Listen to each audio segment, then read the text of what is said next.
Healthcare workers go through a lot to get to their final careers, and it's not always a field that is for everyone. Thanks so much for joining us. I'm Melissa Lang-Benton. And I'm Eric Morotek. That's why high schoolers are getting an up-close look at the daily lives of those caregivers. News 9's Wyatt Williams has how a simple camp is helping train the next generation of workers.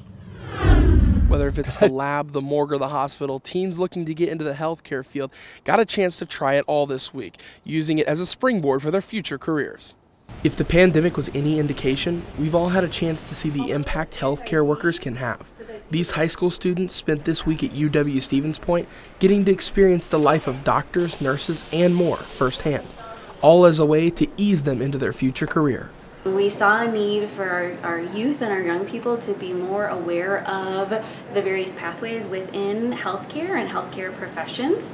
The COVID pandemic only showed how important it is to continue to invest in healthcare, whether that's new technology or more workers. We had our first camp in 2019. It was a great success.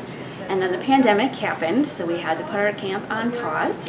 But as a product of the pandemic, we realized even more the need for healthcare professions and some of the staffing shortages that are in healthcare right now. The students also get to spend the day at both Marshfield Clinic and Aspirus to see what actually goes on in a real-life day-to-day setting. And there's more to being a doctor than what they see on TV.